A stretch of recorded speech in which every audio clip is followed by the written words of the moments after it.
अस्सलाम वालेकुम। आबादगार दोस्तों, हिन वीडियो में असां तव्हांखे पहिरीं ॻाल्हि त किर्स 682 जी जर्मिनेशन ॾेखारींदासीं। ही तव्हां उन्हनि जी जर्मिनेशन ॾिसो।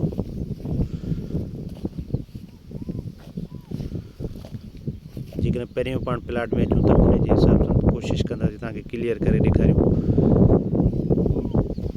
आबादगार दोस्तों, हिन वीडियो में हिकिड़ी अहम ॻाल्हि तव्हांखे असां ॿुधाईंदासीं त ॾिसो, जॾहिं बि असां क्वालिटी सीड वठंदा आहियूं, माना कंहिं बि फसल जे लाइ सभिनी खां आम किरदारु हूंदो आहे क्वालिटी सीड जो।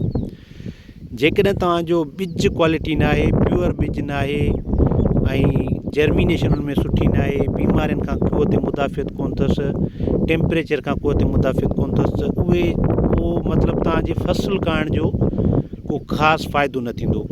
ॿी हिकिड़ी वॾी अहम ॻाल्हि आहे, ॾिसो तव्हां ॿिज सां क्वालिटी मिलियो, उन खां पोइ जेके मैनेजमेंट आहिनि या ज़मीन जी तयारी महिल जेके असांखे प्रैक्टिसिस करणु घुरिजनि, जेकॾहिं पाण उन्हनि ते मतिलबु महिनत न कईसीं, उन्हनि ते असां जेको आहे तवजो न ॾिनीसीं, ख़ासि तौर ते जेके गंदगाह थियनि था, उहे कणिक जे फसल में हुजनि या काटन जे फसल में हुजनि, जेकॾहिं उन्हनि ते पाण महिनत न कईसीं, गंदगाह खे ख़तमु करण जे लाइ सभिनी खां पहिरियां पाण छा कंदा आहियूं, जॾहिं ॿनी पाण तयारु कंदा आहियूं, उन ॿनी ते सुठा हर ॾींदासीं, गहरा हर ॾींदासीं, सुकी जा हर, त जीअं असांजा गंदगाह पुराणे फसल वारा आहिनि या उन में जेको कचिरो आहे उहो ॿनी खे सुठे नमूने सां साफ़ु कंदासीं।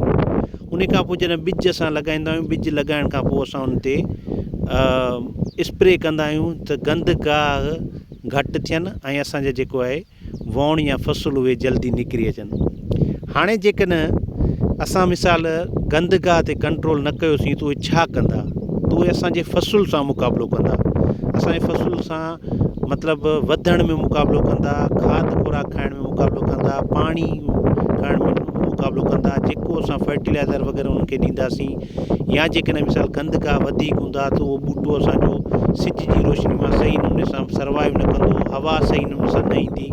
इहे खोड़ सारा नुक़सान आहिनि।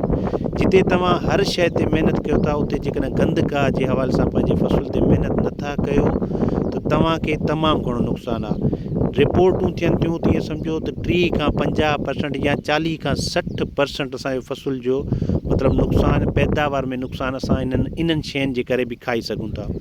हींअर जेतिरा बि चैलेंजिस आहिनि, जेतिरा बि असांजे लाइ मतिलबु आहिनि फसल में चैलेंज आहिनि, काटन जे फसल में चैलेंजिस आहिनि, त उन हिसाब सां असांखे दरपेश जेके मसाइल आहिनि, इन्हनि सभिनी खे जेकॾहिं असां गॾाए कंट्रोल कंदासीं, गॾाए असां जेकॾहिं उन्हनि ते महिनत कंदासीं, त इंशाअल्लाह ताला असां सुठी पैदावार करूं था।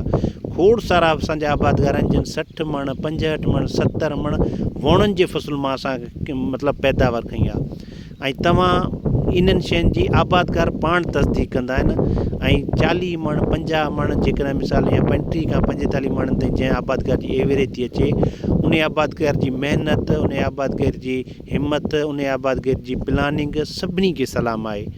जेकॾहिं असां महिनत न कंदासीं त पोइ आबादगारनि जूं शिकायतूं आहिनि। असांजे तव्हां वीडियोज़ ते वेंदो त आबादगार पाण कमेंट करे ॿुधाइनि था, असां जेका पंहिंजी अचीवमेंट या असां पंहिंजी जेका कारकर्दगी ॿुधायूं था, उन में तव्हांखे इंस्ट्रक्शन ॾींदा आहियूं, तव्हांजो तवजो छिकराईंदा आहियूं त तव्हांखे छा करणु घुरिजे। तव्हां इन हिसाब सां पंहिंजी प्लानिंग असां सां शेयर कंदा कयो, पंहिंजा जेको आहे सवालात शेयर कंदा कयो, ऐं तव्हां छा कंदा आहियो पंहिंजे फसलनि जे लाइ, इहा असां सां डिस्कशन कंदासीं त इंशाअल्लाह ताला पाण सभु सिखंदासीं। ऐं हीअ ॾिसो छबर आहे, जेकॾहिं गहरा हर सुठा ॿनी जी मैनेजमेंट सही हुजे हा त जर्मिनेशन त असांजी तमामु भली थी आहे। पर जेकॾहिं हाणे हिन जी कुॾ न कढी वई, हथ सां होइंग न कई वई, या हिन खे ढगे जा हर न ॾिना विया, या ट्रैक्टर सां जेकॾहिं हिन में हर अची सघे थो उहे न ॾिना विया, त हीअ असांजो माना फर्टिलाइज़र हवा खे रोकींदा ऐं मतिलबु सिज जी रोशनी सही न लॻंदी, असांजो ॿूटो सही सर्वाइव न कंदो। इन खोड़ सारा नुक़सानात आहिनि।